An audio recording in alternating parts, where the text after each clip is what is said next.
करके रोकी है, हमें क्यों इसे ऐसी बुद्धि दी। इसे समझदार व्यक्ति वही है कि ईश्वर की तारीफ करनी चाहिए और इंसान की चापलूसता नहीं करनी। बलि ने मना कर दिया है। भगवान कहते बलि तुम्हारे पिता का नाम था विरोचन, आपके पिता का नाम था विरोचन, जिन्होंने आपके सत्कार में अपना सिर काट करके इंद्र को दे दिया था। बलि आपके बाबा का नाम है प्रहलाद, जिन्होंने खंभे के अंदर से नरसिंह भगवान को प्रकट कर दिया। आपके परबाबा का नाम है हिरण्यकश्यप, जिन्होंने 10,000 वर्षों तक तपस्या की। ऐसा आपका श्रेष्ठ वंश है। हम आपके यहाँ कुछ याचना लेकर के आए। बलि ने कहा मांगो। वामन भगवान कहते बलि मैं एक स्थान पे बैठा था और उस स्थान के मालिक ने मुझे उठा दिया। मेरे मन में ऐसे विचार आए हैं, जब पक्षी लोग अपने रहने के लिए घोंसला बना लेते हैं, अगर हमें थोड़ी जगह मिल जाए तो उससे ढकने के लिए हम भी एक छोटी सी झोपड़ी बनाए। बलि ने हंस करके कहा ब्रह्मचारी जी मांगो कितना चाहिए। ये भी शिक्षा। दरवाजे पर कोई भिखारी आता है तब पहली शिक्षा देता है कि दरवाजे पे दरिद्र नारायण आए। दरवाजे पर कोई भिखारी आया है तो दूसरी शिक्षा लो, जब भिखारी को भीख देंगे तो बच्चों में देने के संस्कार करेंगे। तीसरी शिक्षा लो, दरवाजे पर कोई भिखारी आता है तो शिक्षा देता है इसने भीख नहीं दी है तो भिखारी बना है, भिखारी को भीख नहीं देंगे तो हम महाभिखारी बनेंगे। चौथी शिक्षा लो, दरवाजे पर कोई भिखारी आया है उसे भीख देते हैं तो दान देने से भोग मिलता, आपको भोग देने के लिए आया है। लेकिन ध्यान ये भी रखना है, दरवाजे पर कोई भिखारी आया है तो पैसा देने का विधान नहीं, आटा चावल देने का विधान नहीं। क्यों? पैसा दोगे, आटा दोगे, चावल दोगे, बेचेगा, शाम को पिएगा, दिन में राम राम, रात में 100 ग्राम। दरवाजे पर कोई आया है, आओ बैठो जल्दी, आओ बैठो भोजन करो। अरे हमने तो ऐसे देखे महात्मा कि फटे कपड़े पहनेंगे, सती में ऐसे कपड़े और तुमसे पैसा लेंगे, कंबल लेंगे, स्वेटर लेंगे, घर भेज देते।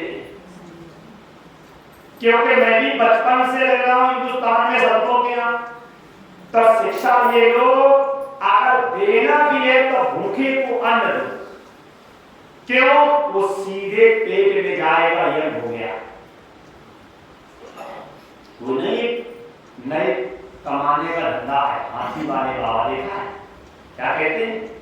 जो हाथी के दर्शन करता है उसकी सारी मनोकामनाएं पूर्ण हो जाती। जो हाथी के दर्शन करता है वो लखपति बन जाता है। तो आप उनसे पूछो, जब हाथी घुमाने वाले भीख मांग रहे हैं तो दर्शन वाले लखपति बन जाएंगे क्या? पूछो तो। जब हाथी घुमाने वाले भीख मांग रहे, अच्छा बताओ, अगर आपकी पत्नी वित्त मंत्री हो तो आप भीख मांगोगे? जब गणेश जी की पत्नी रिद्धि और सिद्धि तो अपने हस्बैंड से भीख मंगवाएंगे क्या? ये सही देखा जाए हम लोगों ने कमाई के धंधे बनाए। शास्त्र कहता है अगर दरवाजे पर कोई आया है, आओ बैठो जल्दी, पैसा दोगे, आटा दोगे, चावल दोगे, 100% बेचेगा और बेच करके अनाचार, दुराचार, व्यभिचार करेगा और उसका पूरा परिणाम दातारो नरकयाति देने वाले को भोगना पड़ेगा। इसलिए साथ जो कहता दरवाजे पर कोई आया है, भोजन कराओ सीधा यज्ञ होगा, जल पिलाओ सीधा यज्ञ होगा, बीमार है दवा दो सेवा हो जाएगी। तो बलि ने कहा मांगो क्या चाहिए? बलि ने कहा मांगो क्या चाहिए? वामन भगवान ने ने कहा हम संकल्प करते ही नहीं, मैंने जिसको भी दान दिया निष्काम। भगवान ने कहा अगर तुम संकल्प करोगे नहीं तो हम दान देंगे नहीं। जैसे बावन भगवान चलने लगे उसी समय राजा बलि की पत्नी कहती स्वामी हम लोग गृहस्थ हैं, और गृहस्थ के दरवाजे से एक ब्रह्मचारी निराश हताश उदास जा रहा है, कितना आसरा लेकर के आया होगा। इसे दो। जब पत्नी ने कहा है तो बलि ने बुलाया है। क्या शिक्षा मिली? पत्नी का धर्म है कि अपने पति को धर्म की प्रेरणा। अगर पति कहीं कुमार्ग पे जा रहा है तो पत्नी की जिम्मेदारी बनती है कि अपने पति को धर्म की प्रेरणा दे, तो उसका धर्म। पत्नी ने समझाया है, बलि ने बुलाया है, और जब संकल्प बोलने का नंबर आया तो शुक्राचार्य जी ने कहा मैं संकल्प बोलूंगा। शुक्राचार्य जी ने राजा बलि से कहा हम संकल्प बोलेंगे। बलि ने कहा क्यों नहीं बोलोगे? शुक्राचार्य जी ने कहा ये कोई ब्रह्मचारी ना है, ये तो ईश्वर तुम्हारे पास मान करके चलेगा। बलि कहने लगा गुरुदेव अगर ये ईश्वर है, अगर हमारे दरवाजे पर भीख मांगने आया है, अगर हम देते नहीं हैं तो हमसे बुरा कोई है? क्यों मांगना गधाई, कुछ मांगना खुदाई और कुछ न मांगना इंसान। अगर ये ईश्वर है, अगर दरवाजे पर मांगने आया है, अगर मैं दे नहीं रहा हूं तो हमसे बड़ा अपराधी कौन है? शुक्राचार्य ने कहा मैं मंत्र नहीं बोलूंगा, तो भगवान ने कहा मंत्र हम बोल देंगे, मंत्र हम बोल देंगे। करो पीछे। जब मंत्र बोलने का संकल्प बोलने का नंबर आया तो शुक्राचार्य ने क्या किया? जिस पात्र से जल डाला जा रहा और उसी पात्र की टोटी में जा करके बैठ गए। क्या बोलते करवा? क्यों? जल गिरेगा नहीं, संकल्प होगा नहीं। जब संकल्प किया जाता है तो संकल्प में 5 चीजें रखने का विधान है। अन्न, जल, फूल, दूध और द्रव्य। क्यों? सतयुग में प्राण होते हड्डियों में, त्रेता में प्राण होते मांस में, द्वापर में प्राण होते रक्त में, और कलयुग में प्राण होते अन्न और जल। इसलिए जल और अक्षर रखने का विधान है। ये दूब घास जो है ये अमर है, इसे कहीं भी रख दो, और जब मिट्टी और पानी से संपर्क होगी तो हरी हो जाएगी। तब दूब क्यों रखते हैं? कि दूब के समान हमारा वंश चलता। फूल क्यों रखते हैं? फूल देते हैं नहीं, गुलदस्ता गिफ्ट है, अर्थात फूल जैसा जीवन हमारा खिला। अब पैसा क्यों रखते हैं? क्योंकि ये कलयुग है, अर्थयुग। जिसके पास पैसा है उसी की इज्जत है। निका तका कर्मा तका धर्मा तका ही परमो तपा यस्य पार्श्वे तका नास्ति हाहा तकायते नरा। अर्थात इसलिए संकल्प में 5 चीजें रखने का विधान। चावल रख दिए गए, फूल रख दिया गया, दूध रख दिया गया, द्रव्य रख दिया गया।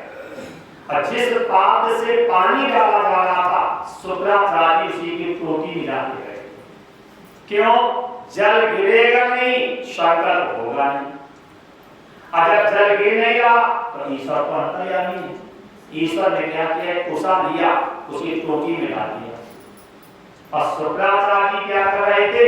उसी टोटी में आग लगा करके बाहर का देख रहे थे। और जैसे कुशा डाला तो भैया पंडित जी की आंख फूट गई। और जैसे शुक्राचार्य की आंख फूटी तब भड़बड़ा करके करके बाहर आए तो सब लोग हंसने लगे, और जब सब लोग हंसने लगे तब ब्राह्मण को क्रोध आ गया। अब क्रोध ने आके श्राप दे दिया, जाओ तुम श्री से हीन हो। क्या शिक्षा मिली? आपके गुरु जी हो, आपके पुरोहित जी हो, आपके आचार्य जी हो, आपके हित के लिए कोई काम कर रहे हो, उनका अंग टूट जाए तो हंसी मत करना। शंकराचार्य का मन यही था, जल गिरेगा नहीं, संकल्प होगा नहीं और शिष्य हमारा छला नहीं जाएगा। उनके मन में शिष्य के हित के भाव थे। अगर कोई आपके गुरु जी, आचार्य जी, पुरोहित जी आपका हित करना चाह रहे हैं और उनका कोई अंग टूट गया है तो उनकी हंसी नहीं करनी चाहिए। शिक्षा तो सही लो, अगर कोई अच्छा काम कर रहा है और उस समय बाधा डालोगे, जैसे शुक्राचार्य की आंख फूटी ऐसे हमारी और आपकी भी आंख फूटी।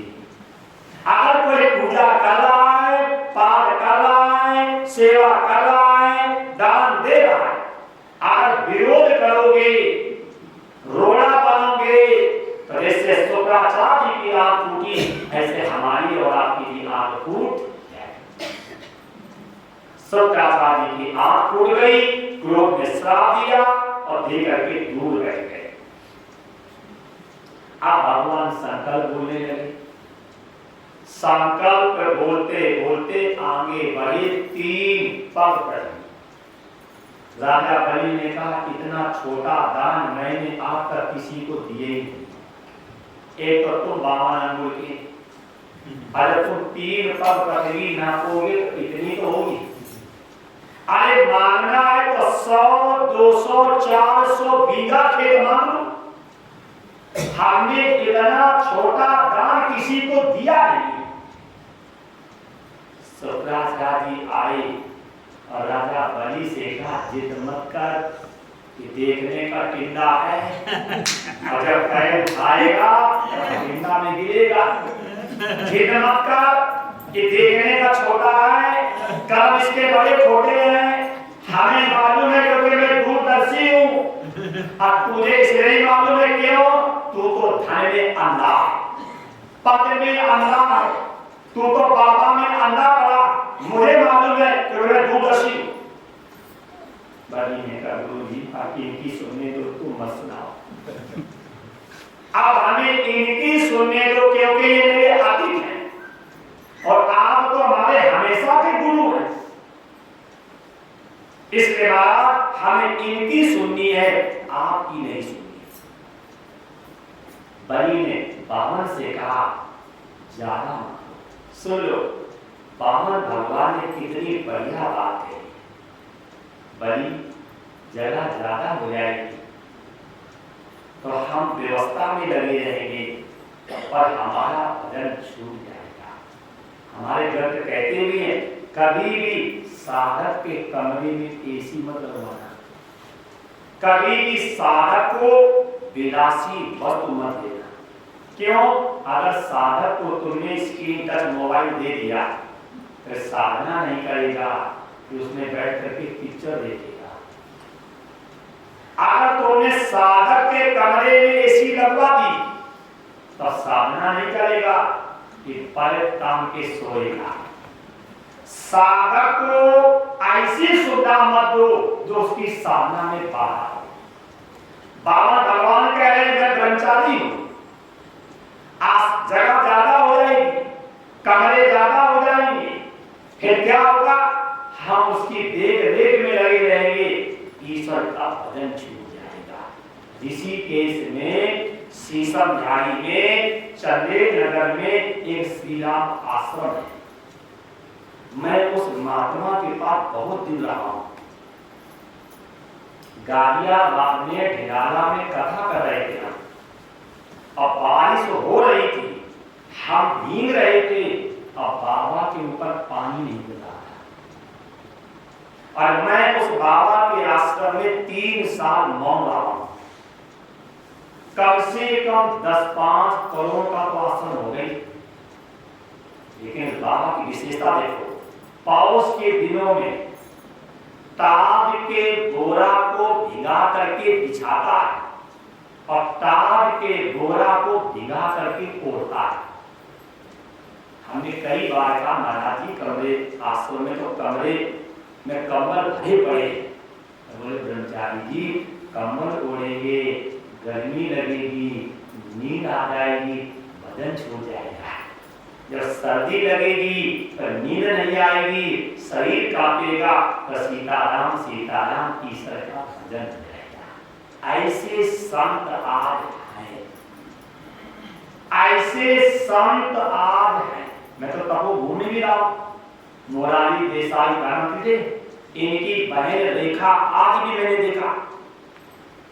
वो चलती नहीं है, उड़ती है, चलती नहीं उड़ती है। और हमसे बोली ब्रह्मचारी जी ये सिद्धि नहीं है। अरे मक्खी भी तो उड़ती है, पक्षी भी तो होता है, ये सिद्धि नहीं है।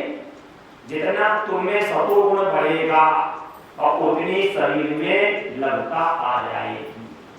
ये जितना जितना शरीर में सतोगुण बढ़ेगा और उतने उतने तुम पृथ्वी से विचारों से श्रेष्ठ बनते जाओगे। वही मैं कहता हूं, ये याद आ गई तो मैंने आपको बता दिया कि ये पृथ्वी संतों से ही भगवान कह रहे कि मैं ब्रह्मचारी हूं। आप जगह ज्यादा दे दोगे, कमरा बड़ा बन जाएगा, पैर सीधे हो जाएंगे, नींद आ जाएगी, बदन छूट जाएगा। इसलिए जगह छोटी होगी, पैर सीधे नहीं होंगे, नींद आएगी नहीं, तब बदन छूटेगा।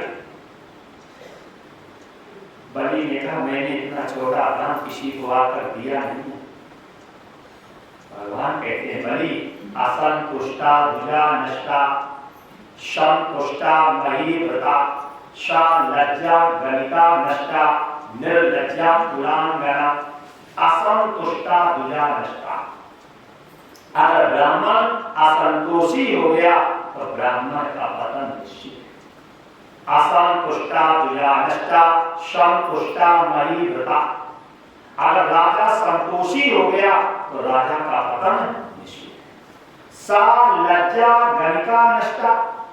गाने वाली लज्जावान हो गई तो उसका पतन भी निश्चित। और निर्लज्जा पुरांगना, अगर उनकी माते निर्लज्ज हो जाए तो उनका पतन भी निश्चित। अब चारों उल्टे हो गए। ब्राह्मण को होना चाहिए संतोषी तो ब्राह्मण आज हो गए असंतोषी। राजा को होना चाहिए असंतोषी तो राजा आज हो गए संतोषी। नाचने वाली को होना चाहिए निर्लज्ज तो वो हो रही लज्जावान। बता दो नाचने वाली कोई फ्री में नाचने आती है क्या?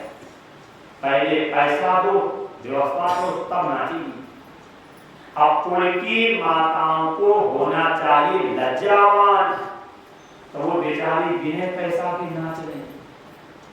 अच्छा बताओ इन माताओं को नाचने का पैसा मिलता कहाँ? जो कथा में नाचती हैं, जागरण में नाचती हैं, सुंदरकांड में नाचती हैं, जब घर में शादी होती है तो डीजे पे गलियों में नाचती हैं, इन्हें पैसा मिलता है? चारों उल्टे। कुल की माताओं को लज्जावान होना चाहिए।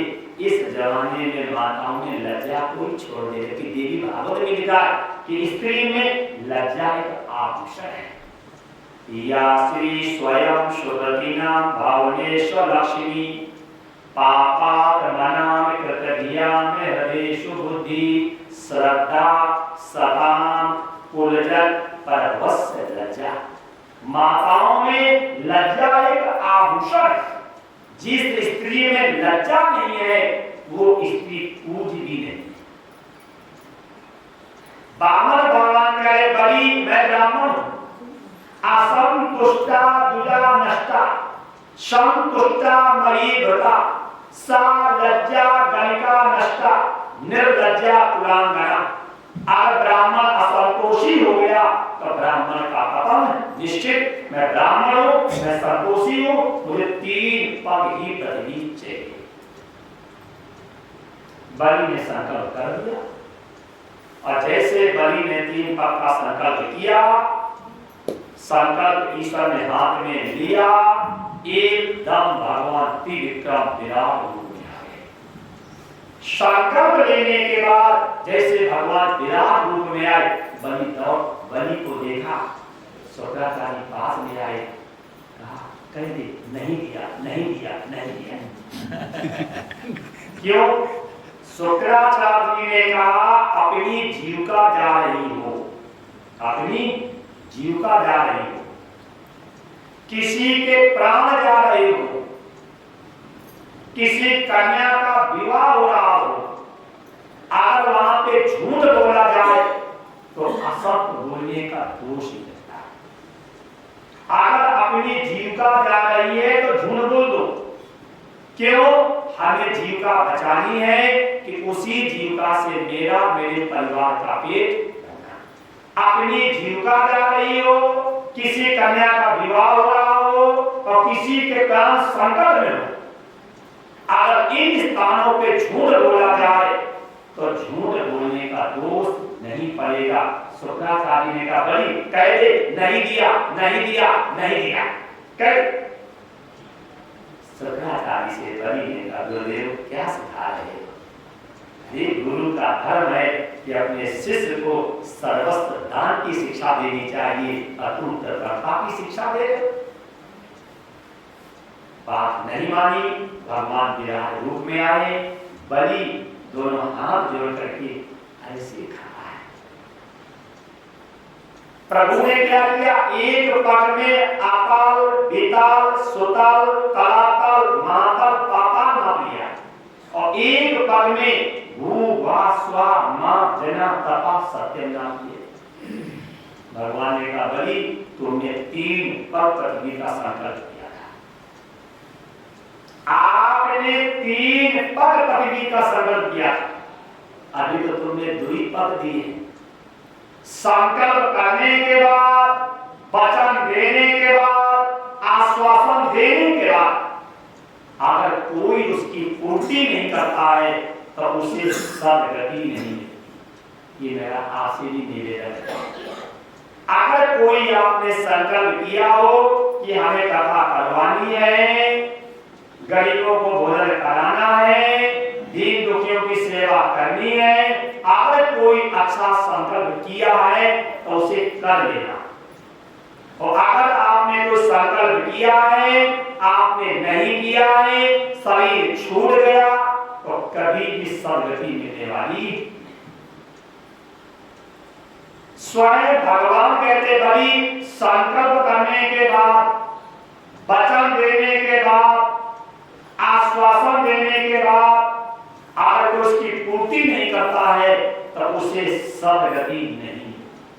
आपने 3 पग पृथ्वी का संकल्प किया था, अभी तो तुमने 2 पग ही पृथ्वी दी है। एक पग बलि हाथ जोड़ करके कहा है, मैंने ऐसा संतों से सत्संग में सुना है, अगर किसी राजा को अपने अधीन कर लिया जाए तो मानो पूरी पृथ्वी मेरे अधीन हो गई। महाराज मैं राजा अपना सिर झुका रहा हूं, अब पैर उठा करके और सिर पे रख करके तीसरे पग की पूर्ति करो। जैसे बलि ने सिर झुकाया है, प्रभु ने पैर उठाया है, बलि के सिर पे पैर रख करके प्रभु ने तीसरे पग की पूर्ति की और बलि को बांध करके पीछे खड़ा कर दिया। जैसे प्रभु ने बलि को बांध करके पीछे खड़ा किया तब बलि के पिता आए। पिता बाबा, परबाबा, माँ, दादी और परदादी। बलि के पिता आए, अब पितरों ने आकर के बलि की प्रशंसा की है। अगर कुल में कोई दानी पैदा होता है तो उनके पिता, बाबा, परबाबा, माँ, दादी, परदादी प्रसन्न होते हैं। बलि के पिता आए हैं, अब पितरों ने आकर के प्रशंसा की कि प्रत्येक पिता चाहता है कि मेरे कुल में ऐसी संतान पैदा हो जो सब कुछ देने के लिए तैयार। तो क्या शिक्षा मिली? अगर ईश्वर ने हमें दिया है तो हमें भी सेवा करनी चाहिए। अगर ईश्वर ने दिया है तो सेवा करनी चाहिए। क्यों? धन की गति 3, उत्तम गति दान, मध्यम गति भोग और अधो गति नाश, और धन की चौथी गति है नहीं। इसलिए अगर हम कोई अच्छा काम करते हैं तो हमारे पिता लोग संतुष्ट प्रसन्न होते। बलि की पितरों ने प्रशंसा किए, प्रशंसा करने के बाद पिता लोग चले गए। बलि सिर झुका करके खड़ा। देखो इतना बड़ा दान करने के बाद सिर झुका के खड़ा। यहाँ पर थोड़ा देंगे तो सीना चौड़ा करेंगे। हमारा नाम नहीं बोला गया है? हमारा नाम क्यों नहीं बोला गया? हमें विशेष स्थान क्यों नहीं मिला? ध्यान रखना, कोई भी शुभ काम करो उससे विनम्रता आनी चाहिए। आप पूजा कर रहे हैं, पाठ कर रहे हैं, सेवा कर रहे हैं, दान दे रहे हैं, तो हमें विनम्रता आनी चाहिए। कैसे पेड़ में हालाती झुक जाता है, ऐसे कोई भी शुभ काम कर रहे हैं, अगर अभिमान आ रहा है, प्रतिरक्षक हो रहा है और विनम्रता आ रही है तो सार्थक होगा। बलि से झुका करके खड़ा, ईश्वर को दया। जैसे ईश्वर ने बलि को विनम्र भाव से देखा तो दया की। भगवान ने कहा बलि बोले हाँ कुछ मांग लो। बलि ने धीरे से कहा जो स्वयं भिखारी हो उससे हम क्या मांगे? जो 3 पग कदमी हमसे मांगे और उस भिखारी से हम क्या मांगे? देखो किसे कहते भक्त। कहता कोई साकार, बताता कोई निराकार, ना वो साकार है ना वो निराकार है।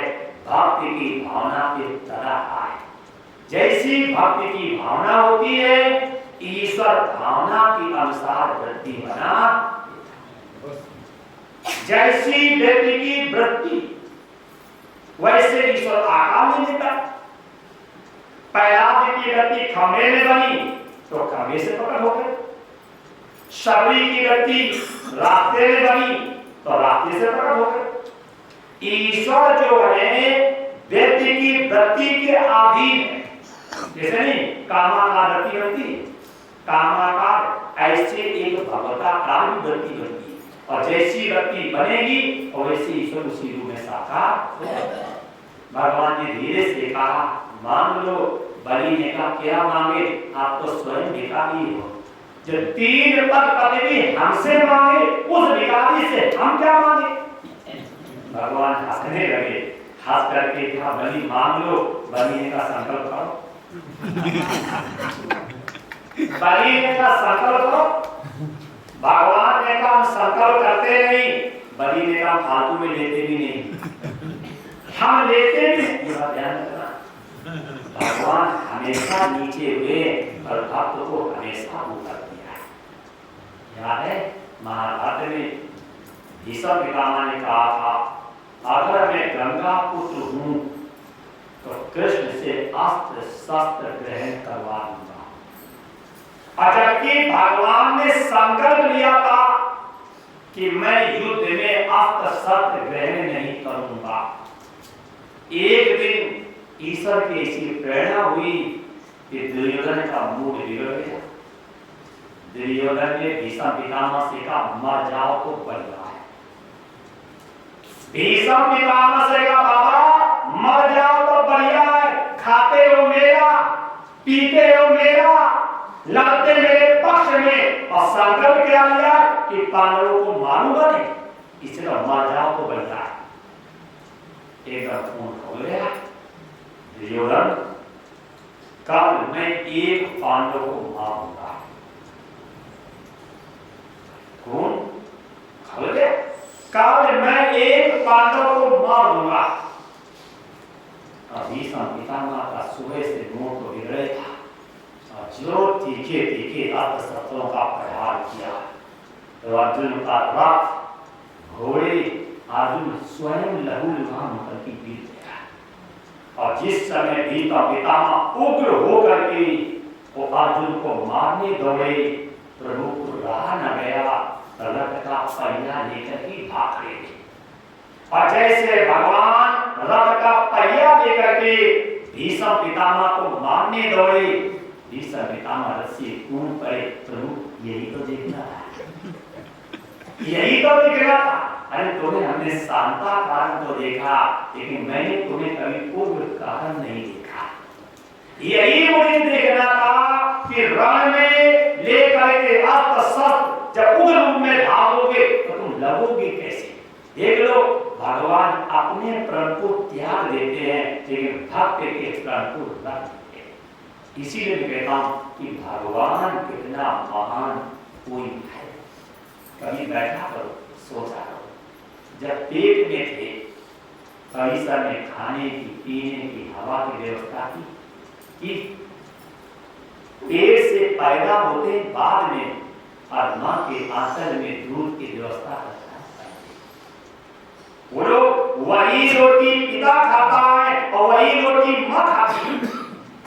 आज जब प्रसव काल होने वाला होता है तब वो लोग मां के आंचल में दूध कहां से आए, ईश्वर की कृपा है। गर्मियों के दिनों में पेड़ के नीचे जाओ तो ठंडक मिलती है, और सर्दी के दिनों में पेड़ के नीचे जाओ तो गर्माहट मिलती है। वो लोग ईश्वर की कृपा। गर्मी के दिन में नल का पानी निकालो तो ठंडा निकलता है, और सर्दी में गर्म निकलता है। ठीक तो गीजर का बर्बाद कर रहे थे। जब ईश्वर ने व्यवस्था की है तो हमें अपने को प्रकृति से जोड़ के रखना चाहिए। और हम जब प्रकृति से खिलवाड़ कर रहे हैं तभी तो सबके शरीर बन गए रोगिस्तान। अब तो शरीर मेडिकल स्टोर है, दवा की पिटारी लेके चलते हैं, काहे की शुगर की, काहे की बीपी की, काहे की हार्ट की। क्यों? क्योंकि जितना आप प्रकृति से दूर जाओगे उतना शरीर बेकार हो जाएगा, और जितना अपने को प्रकृति से जोड़ के रखोगे शरीर उतना ही अच्छा बना रहेगा। प्रसन्नता प्रभु में अपने प्रसन्न किया जाओ। भगवान से ये बात कही कि संकल्प करिए। अंत में भगवान ने संकल्प किया, क्या लगा? शुतम लोक में 52 दरवाजे का भवन हो, 24 घंटे में हम जिस गेट पे जाएं उस गेट पे आप सिर पे पगड़ी, हाथ में डंडा और मुख में जापते रहो, जापते रहो, चौकीदारी करते रहना। इसे कहते छलिया, छलने को आया का स्वयं चले। विश्वकर्मा जी बुलाए गए, शुतल लोक में 52 दरवाजे का भवन बनाया गया। उसके राजा बलि बने, महारानी विंध्यावती बनी, राजगुरु शुक्राचार्य बने और चौकीदार भगवान बने। अब बताओ, वो चौकीदार जिसका चौकीदार ईश्वर हो वो गृहस्थ कितना महान होगा। अच्छा आप 52 का योग कितना होता है? 5 2 7 7 होता है, 5 2 7। ये जो शरीर है यही है 52 दरवाजे।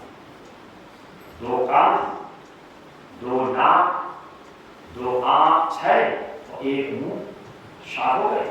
ये शरीर जो है यही 52 दरवाजे हैं, और हमें शरीर के प्रत्येक अंग पे ईश्वर की चौकीदारी करवानी है। कान से ईश्वर की चर्चा सुननी, नेत्रों से ईश्वर के दर्शन करने, और मुख से ईश्वर का नाम लेना। अगर प्रत्येक इंद्रिय पे ईश्वर की चौकीदारी करवाओगे तो इसके अंदर चोर घुस नहीं पाएंगे। ये 52 दरवाजे का आशय यही है। ये सिर के ऊपर हमारे 7 छिद्र हैं, हमें प्रत्येक अंग पे, छिद्र पे और ईश्वर की चौकीदारी करानी है, जाकि इसके अंदर कलयुग का प्रवेश ना हो। अब कैसे चौकीदार बने? कि 24 घंटे की जिम्मेदारी है, और कोई संडे अंडे की छुट्टी भी नहीं है। अच्छा, ऐसा चौकीदार किसी को मिलेगा? न पेमेंट, न ओवर टाइम, न रिटायरमेंट है। बस अगर ऐसा चौकीदार आपको मिल जाए अच्छी बात है कि पेमेंट करना ना पड़े, ओवर टाइम अगर ऐसा फ्री का चौकीदार आपको मिल जाए तो अच्छी बात है कि नहीं? मिल सकता है कब? जब ईश्वर में लगो। अब बलि कितना भाग्यशाली होगा कि रात के 2 बजे गेट पे खड़ा हो, जागते रहो, दिन के 4 बजे गेट पे जाके देखे, जागते रहो, सब खुशी थे और एक व्यक्ति दुखी था। कौन? लक्ष्मी जी भगवान शंकर के पास गई, बोले महाराज मेरे पति चौकीदार, कैसे भी मेरे पति को बंधन से छुड़ाओ। लक्ष्मी जी रो करके बोली महाराज पेमेंट भी नहीं आता है। अब तो माताओं के पास तुम मत जाओ, अब पेमेंट भेजते रहो, बड़ी खुशी। कमा के दो तो कहेंगे हस्बैंड, ना दो तो कहेंगे हस्बैंड। कमा के दो तो हस और बैंड, और ना दो तो हाथ। लक्ष्मी जी ने कहा पेमेंट तो आ ही नहीं रहा है, नो पेमेंट। अगर पेमेंट आता है महीने का महीना तभी शांति मिले, ना पेमेंट और ना रिटायरमेंट। ये भी तो नहीं मालूम है कि 10 साल में रिटायर हो जाएंगे तो घर में आ जाएंगे। पर ना पेमेंट का सहारा है ना रिटायरमेंट का सहारा है। हम तो इतनी दुखी है, कैसे जिए? भोले बाबा ने कहा हमें स्वयं डर लग रहा है। भोले बाबा ने कहा अगर हम बलि के पास जाएंगे और जा करके कहेंगे कि चौकीदार को छोड़ दो, तो बलि कहेगा कि हमें एक चौकीदार की आवश्यकता है। हमें एक चौकीदार की आवश्यकता है। तो कहीं ऐसा ना हो तो डंडा मेरे हाथ में आ जाए। गलती है, कहना नहीं चाहिए, लेकिन जो बिछूर जो है मेरे जीवन का पहला मुकाम यहीं से प्रारंभ हुआ। जब हम बचपन में घर से भाग करके आए थे तो इसी बिछूर में आए थे रामधाम। जब हम आए थे तो उस समय हरधाम, रामधाम और शिवधाम यहाँ कंपटीशन थी बनाने की, उस जमाने में आए थे हम।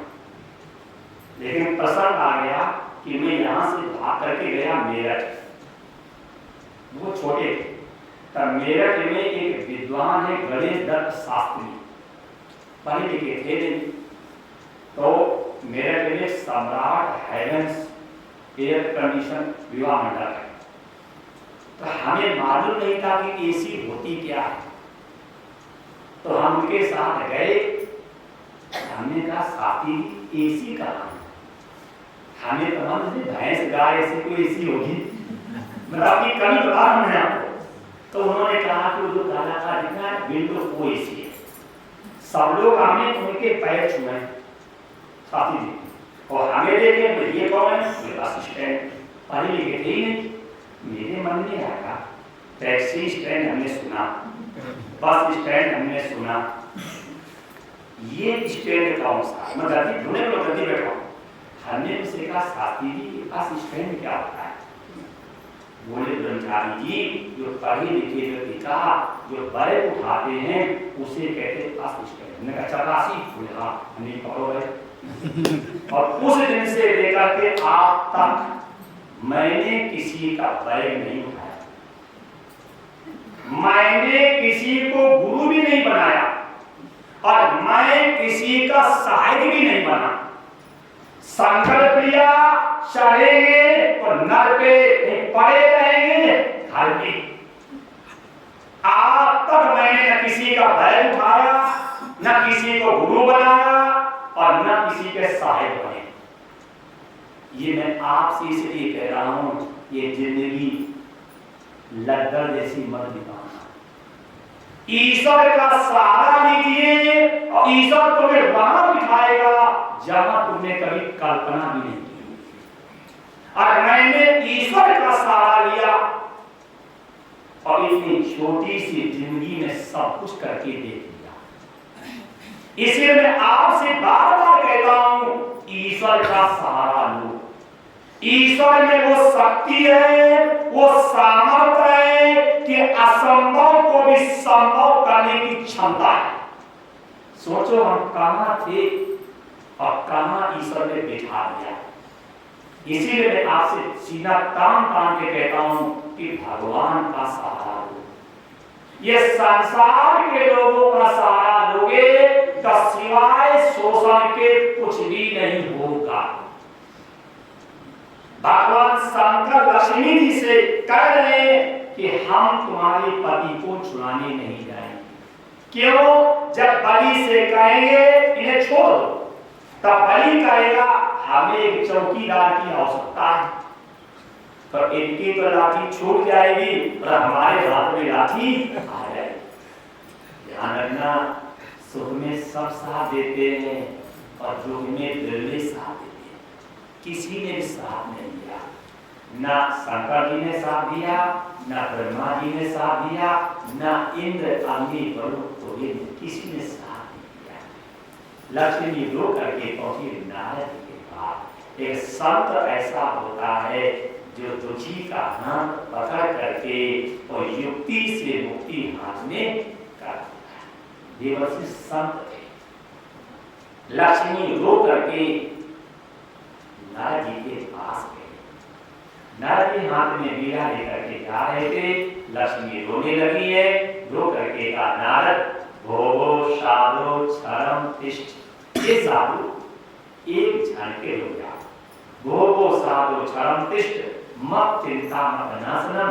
मेरे मन में बहुत बड़ी चिंता है। दर्शनम तव लोकस्व, आपके दर्शन करने मात्र से सर्व आपोक नाशनम, जीव के सारे पाप कर रहे। लक्ष्मी जी रोने लगी। देवर्षि को दया आई, पास में जाकर के पूछा मां क्यों दुखी हो? लक्ष्मी रो करके बोली नारद मेरे पति चौकीदार बन गए और ऐसे चौकीदार बने हैं जिनको संडे का भी अवकाश नहीं है। सब लोगों की ड्यूटी 8 घंटे 12 घंटे की है, उनकी तो 24 घंटे की ड्यूटी और कब तक है ये भी नहीं मालूम है। रोने लगी। देवर्षि को दया आई। देवर्षि ने कहा मां अभी राखी का पर्व आ रहा है, राखी का पर्व आ रहा है। लक्ष्मी से कहा कि बलि के कोई बहन नहीं, बलि के कोई बहन नहीं, आप बहन बन के जाओ और उसके हाथ में राखी बांधना। और जब वो कहे कि राखी बधाई मांगो तो चौकीदार होगा। देखो ये है संतों की युक्ति से हाथ में। राखी का त्योहार जो है श्रावणी ब्राह्मणों का त्योहार। विजय दशहरा जो है ये क्षत्रियों का त्योहार। दीपावली जो है ये वैश्यों का त्योहार और होली जो है ये शूद्रों का त्योहार। अब राखी पहले ब्राह्मण को बांधनी चाहिए। विजय दशहरा में आप सत्र की पूजा पहले क्षत्रिय को करनी चाहिए। दीपावली में लक्ष्मी गणेश का पूजन सबसे पहले वैश्य को करना चाहिए। और होली में आखा सबसे पहले शूद्र को डालना चाहिए। क्यों?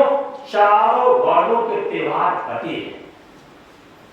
रक्षाबंधन ब्राह्मणों का त्योहार है, विजय दशहरा जो है ये क्षत्रियों का त्योहार है, दीपावली वैश्यों का त्योहार है और होली जो है ये शूद्रों का त्योहार है। अब आपको का होली ब्राह्मण ज्यादा खेलते हो, पी करके दारू और फाड़ करके कुर्ता और कूद करके नाली में जब गिर जाए भाभी से कहेंगे मजा आ गई।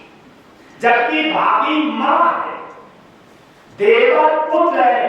कभी भी भाभी को और देवर को होली खेली नहीं चाहिए, क्योंकि भाभी मां है, देवर पुत्र है, साली पुत्री है और जीजा पिता है। कभी भी जीजा साली को मजाक नहीं। क्यों? जीजा पिता के समान होता है, साली पुत्री के समान होती है, भाभी मां के समान होती है और देवर पुत्र के समान होता। तो इस जमाने में देखना साथ रहे तो मैं आपसे साथ की बात कह रहा हूं। देवर्षि ने युक्ति बताई है, राखी का पर्व आया है, लक्ष्मी ने भेष बदला है, सोने का थाल लिया है, रेशम की चादर ली है, तो स्नेह की राखी रखी। स्नेह की राखी रख करके जिस समय लक्ष्मी सोता लोक में गई तो सबसे पहले वही मिले, जाते रहो। सबसे पहले गेट के वही मिले, जाते रहो।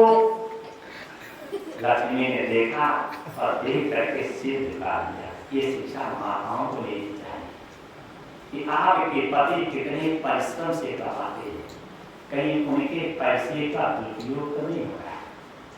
बेचारे रात रात भर हैं अनाचार दुराचार करके पैसा कमा रहे हैं, कहीं उनके पैसे का दुरुपयोग तो नहीं हो रहा है।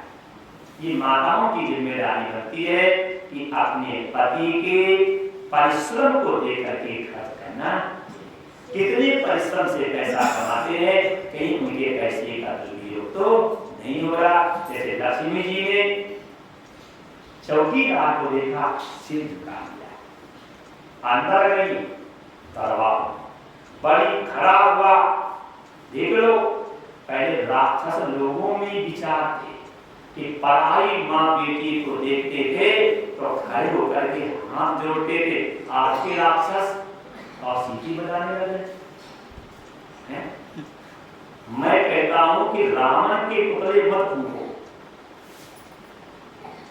रावण ने कोई भी ऐसा काम नहीं किया जिसके पुतले फूके जाए। रावण अगर सीता जी को ले गया है तो लंका के बाहर अशोक वन में रखा है। अशोक जहां आत्महत्या करने की व्यवस्था भी नहीं। अगर फूकना है तो घर वाले रावण को फूको जो रात रात भर फोन पे और पराई लड़कियों से बात करते। अगर रावण सीता जी को लेकर के गया तो उसने घर के बाहर अशोक वन में रखा। रावण अगर सीता जी के पास जाता है तो अपनी पत्नी को साथ ले जाता है। देखो मर्यादा क्यों? अगर अपनी पत्नी को साथ लेकर के और किसी स्त्री के पास जाओगे तो कभी तो व्यभिचार कर नहीं पाओगे। रावण की देखिए मर्यादा, अगर किसी दूसरे की पत्नी के पास जाता है तो अपनी पत्नी साथ लेकर के गया। अब देखो बोलने का ढंग, सीता से कहता, सीता एक बार विलोक मम होगा। सीता एक बार मुझे देखो, क्या होगा? मंदोदरी आद रानियां तुम्हारी पैरों की दासी बन जाएंगी। बोलो आपकी पत्नी मानेगी? किसी स्त्री से मिलने जाओ, उससे कहो तुम हमें देख लो, कि टिल्लू की मम्मी तुम्हारी सेवा करेगी। सेवा करेगी, उल्टा कहो तुम्हारी सेवा करने सामने। रावण को अपनी पत्नी पर विश्वास है, रावण को अपनी पत्नी पर विश्वास है कि हम कुमार पे जाएंगे नहीं, और जाएंगे तो मेरी पत्नी रोकेगी। इसलिए कह रहा सीता एक बार मुझे देखो, क्या होगा? मंदोदरी आद रानियां जो है तुम्हारी दासी बन जाएगी। फिर रावण को मालूम कर देखेगी नहीं। देखो सीता लंका में गई तो अपने भाई को साथ ले गई। सीता के पति जमीन से है और तिनका के पति जमीन से। देखा कर्णधार को भाई। सीता अपने भाई की आग से बोली है, आधम निर्लज्ज सत चोर धूर्त गाली दी है। और उधर हम जाएंगे नहीं, मेरे प्रश्न पे आ जाओ। मेरा कहने का आशय यही है कि उस जमाने के राक्षस अगर किसी की माँ बेटी देखते थे तो उनमें भी शिष्टाचार था, और इस जमाने के राक्षस इनमें बिल्कुल भी शिष्टाचार नहीं है। और फूकना भी है तो उस रावण को मत फूको, ये घर वाली रावणों को फूको। रात रात भर फोन पे पराई लड़कियों से बात करते हैं और पराई लड़कियों का नाच देखते हैं, पिक्चर देखते, इनको फूको। वो रावण नहीं, घर वाले रावण। देख लो बलि खड़ा हुआ, बहन कहां से आई, बहन कहां से आई। लक्ष्मी धीरे से बोली भैया आज राखी का पर्व है, आज राखी का पर्व है और मैं आपके हाथ में राखी बांधने आई। बलि हंसने लगा, बहन हजारों वर्षों से मेरा हाथ सूना था और इस सूने हाथ को भरने वाला तो कोई आया। ध्यान रखना ये भाई और बहन का संबंध बहुत अमिट है, बड़ा दुख है। जिस पेट से हम पैदा हुए और उसी पेट से बहन पैदा हुई, हम बहन के भले नहीं हो रहे हैं, ये पराये पेट से आने वाली पत्नी के भले हो रहे हैं। पत्नी के कहने पर अपनी बहन को छोड़ देते हैं। समझ नहीं आता है कि तुमने माँ का दूध पिया कि तुम्हारी पत्नी ने माँ का दूध पिया। अगर आपकी पत्नी कहे कि अपनी बहन से मत बोलना, तो आप कहना कि आप भी अपने बहन से मत बोलो। आपकी पत्नी कहे कि अपने पिता से मत बोलना, आप कहना आप भी अपने पिता से मत बोलो। हम बने बानासुर और तुम बने बानीसुरी। तारीफ की बात है। पत्नी के कहने पे अपना घर छोड़ दो और ससुराल तुम पे हावी हो जाए, मतलब तुमने माँ का दूध पिया नहीं और तुम्हारी पत्नी ने माँ का दूध पिया, तो जीत गई, तुम हार गए। कला से शिक्षा लो, कभी भी भाई और बहन के संबंध को तोड़ना। भाई हंसने लगा, हजारों वर्षों से मेरा हाथ सूना था और सूने हाथ को कोई भरने वाली आई। बलि ने हाथ बढ़ा दिया है, लक्ष्मी ने राखी बांध दी है, बलि ने प्रणाम किया है, लक्ष्मी ने मुंह मीठा किया है। बलि हंस करके बोला बहन मां क्या चाहिए। बहन मैं आप इतना प्रसन्न हूं कि 14 लोक का मालिक हमारा चौकीदार। लक्ष्मी जी ने मन में सोचा इसे चौकीदार की घमंड है और हम चौकीदार को ही मारने आएंगे। ये कहता बहन मैं इतना प्रसन्न हूं कि 14 लोक का मालिक चौकीदार है, मांगो आपको क्या चाहिए। लक्ष्मी जी मन में सोच रही से चौकीदार के घमंड है और कहीं चौकीदार को मान लिया और कहीं भैया को अटैक पड़ गया तो बहनों का नाम बदनाम हो जाएगा कि बहन ने भाई के प्राण ले लिए। आप बता दो आप पर एक भी बहन ने भाई के प्राण नहीं लिए होंगे और सैकड़ों भाइयों ने बहनों के प्राण ले लिए होंगे। देखना अपने घर को, भाई गरीब हो बहन अमीर हो तो बहन छिप-छिप के भाई का पेट भरती है। और अगर कहीं भैया अमीर हो और बहन गरीब हो तो भैया बहन के यहाँ जाने में शर्माते हैं। बोलो सही गलत। बहन गरीब हो भैया अमीर हो तो भैया बहन के यहाँ जाने में शर्माते हैं और भाई गरीब हो और बहन अमीर हो तो बहन छिप-छिप के भाई का पेट भरती है, छिप-छिप के भाई का पेट भरती है। आज बलि कह रहा बहन तुमने मेरा सूना हाथ भरा, मांगो तुम्हें क्या चाहिए। लक्ष्मी चुपचाप कैसे मांगो। बलि कहता बहन मांग, बहन आप कहें तो मैं प्राण भी तुम्हें दे सकता हूं। लक्ष्मी जी ने सोचा आप पकड़ गए, जो प्राण दे सकता है उसे चौकीदार को देना कोई बड़ी बात नहीं। जो कह रहा कि मैं प्राण भी दे सकता हूं, जबकि मानस में है दे प्राण ते प्रिय कछु। दशरथ जी कहते बात दे और प्राणों से ज्यादा प्यारा कुछ नहीं होता। अगर आप कहें तो एक पल में तुम्हें दे दूं दे और प्राण, लेकिन राम देत नहीं बनत भूषण। लक्ष्मी जी ने सोचा कि अब भैया फंस गए। क्यों? भैया कह रहे हैं कि राखी बंधवाई प्राण भी दे सकते हैं, अगर प्राण दे सकता है तो चौकीदार को देना कोई बड़ी बात नहीं। धीरे से कहा भैया, देखो सब देखो, भैया बहना मैकालो ने जो इंग्लिश के शब्दों का चयन किया बहुत सोच समझ के किया है। इंग्लिश के शब्दों को बोलने से मेरे अंदर ऐसा वाइब्रेशन होता है जिससे दया, करुणा, स्नेह, प्रेम, शिष्टाचार, मानवता के संस्कार मिटते हैं। जैसे माँ, माँ कहने में शरीर में कोई वाइब्रेशन हुआ, जहां में कहा मदर, पिताजी, कोई वाइब्रेशन हुआ, फादर, बहना, सिस्टर। मैकालो ने इन शब्दों का बहुत सोच समझ के चयन किया था। इंग्लिश के शब्दों को बोलने से शरीर में ऐसी ऊर्जा बनती है जिससे दया, करुणा, स्नेह, मानवता, शिष्टाचार खत्म होता है। और अपने हिंदी के किसी शब्द को ले लो, माता जी, पिताजी, भाभी जी, भैया जी, बहना है, पूरा master, doctor, inspector, father, mother. ये मैकालो का भी था। अगर हमारी संस्कृति 50 साल चल गई तो हिंदुस्तान 500 वर्षों तक गुलाम बन जाएगा।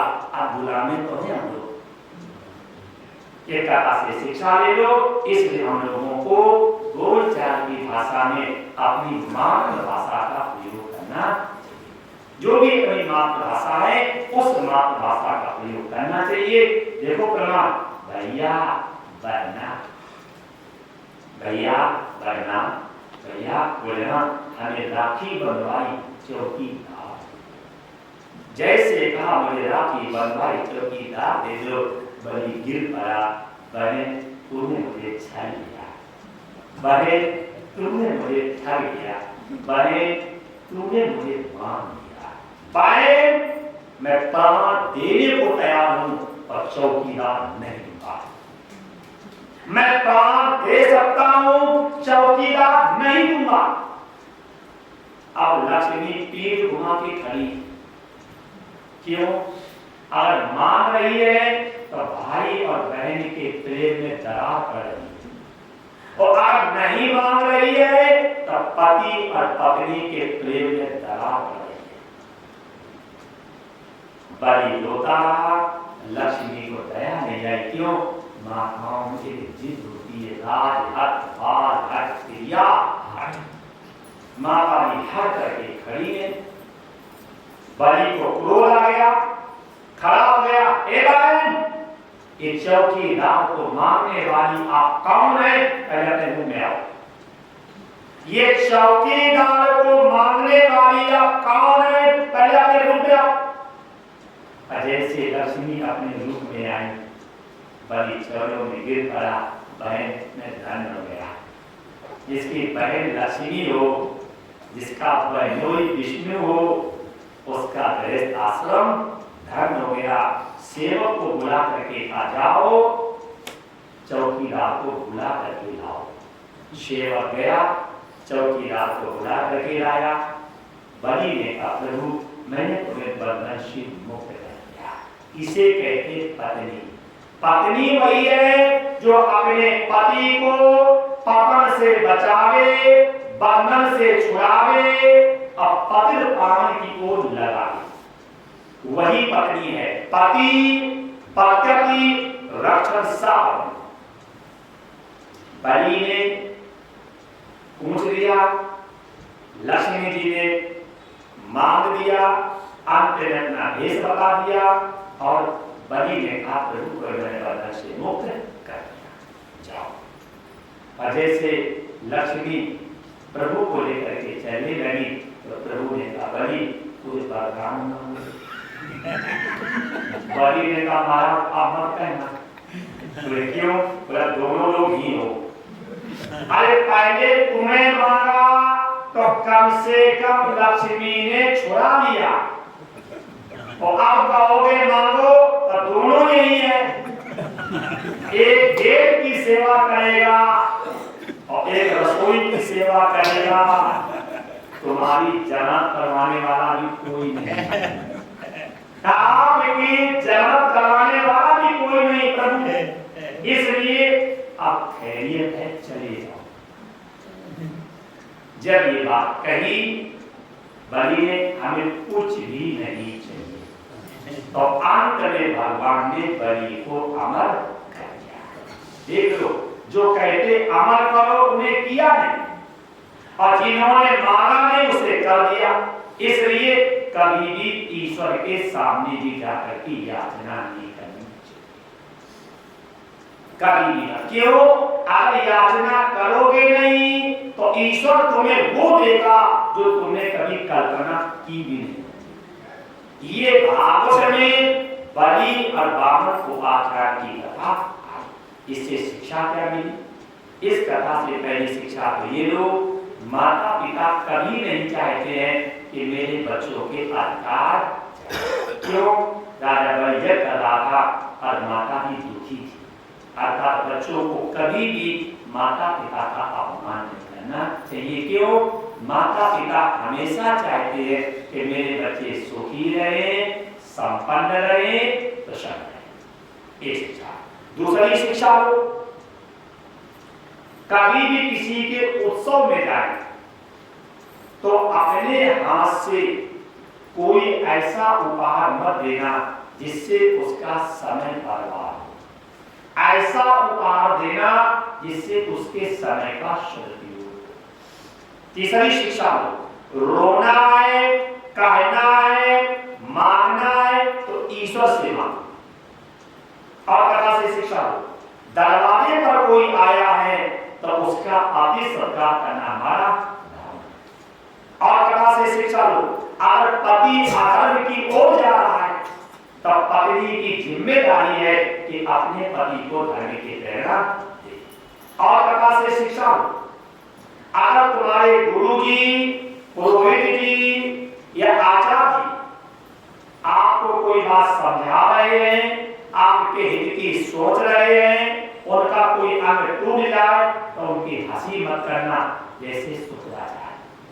और कथा से शिक्षा लो, अगर कोई अच्छा काम कर रहा है उसमें तुम बाधा डालोगे तो जैसे शुक्राचार्य की आंख टूटी ऐसे हमारी और आपकी आंख टूट जाए। और कथा से शिक्षा लो, भाई और बहन के संबंध को कभी तोड़ना मत। और कथा से शिक्षा लो, ईश्वर से भी मत मांगो। और जब ईश्वर से भी नहीं मांगोगे तो ईश्वर तुम्हें वो देगा जिसकी तुमने कभी कल्पना नहीं की। लिखा भागवत में, बलि और बामन उपाख्यान की कथा सुनने से उसके घर में लक्ष्मी और शांति आती। तब श्री स्वयं आता, जो बलि और बामन उपाख्यान की कथा सुनता है उसके घर में लक्ष्मी और शांति आती। कब? जब तीन बातें जीवन में लावे तब। कौन सी? मूर्खो यत्न पूजन, तो जिसके घर में मूर्खों का पूजन था। धान्य वेद सुसंचिता, पैसे को धर्म से कमाया गया हो। दाम्पत्यो कलयो नास्ति, जिसके दाम्पत्य परिवार में आपस में कलह न हो। तत्र श्री स्वयं आगता, उस घर में लक्ष्मी और शांति स्वयं चलती है। अगर ये तीन बातें जीवन में ले आओ तो बलि बामन उपाख्यान आपने सुन लिया, आपके घर में लक्ष्मी और शांति स्वयं चलती।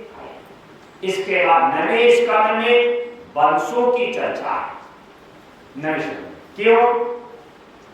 वंशों की चर्चा इसलिए सुनते हैं जाकि कभी भी हम अपनी मृत्यु की चिंता शोक न करें। क्यों? जब इतने बड़े बड़े प्रतापी राजा और जब ये नहीं रहे तो हम और आप क्या यहाँ बने रहेंगे क्या? वंशों की चर्चा सुनने से शिक्षा लेनी चाहिए कि हमें हमेशा अपनी मृत्यु को बनाने की सोचनी चाहिए। सदा यहाँ रहना नहीं, लेकर के जाना नहीं और वापस मुझे यहाँ आना नहीं। क्यों? सदा जब राम नहीं रहे, कृष्ण नहीं रहे तो आप और हम क्या रहेंगे? सदा यहाँ रहना नहीं और लेकर के कुछ जाना नहीं। जब राम कृष्ण को लेकर के नहीं गए, जब मेरे पिता बाबा परबाबा को लेकर के नहीं गए, तो आप लेकर के जाओगे?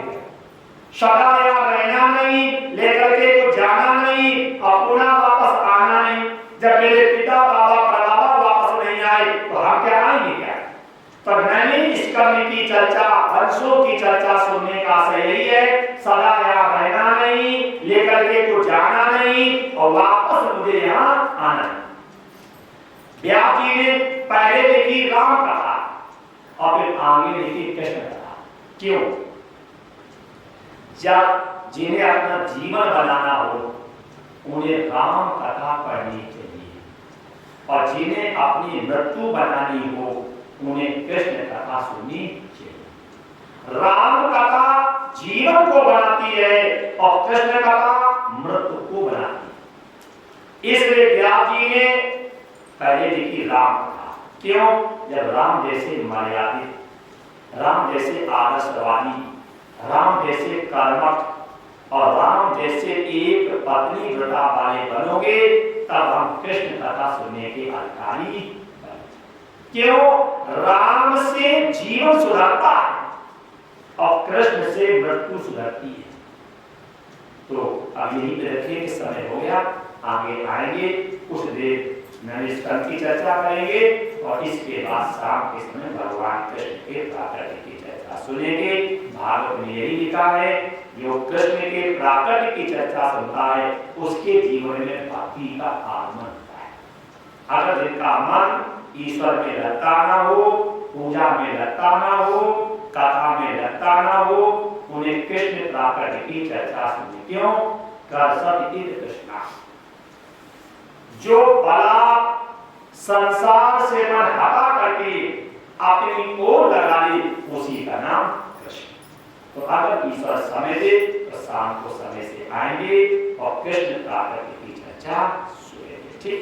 श्री राम जय राम जय जय राम, श्री राम जय राम जय जय राम, श्री राम जय राम जय जय राम, श्री राम जय राम जय जय राम, श्री राम जय राम जय जय राम, श्री राम जय राम जय जय राम, श्री राम जय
पति पत्नी एक साथ करते हैं और लोगों को अलग अलग करनी होती है।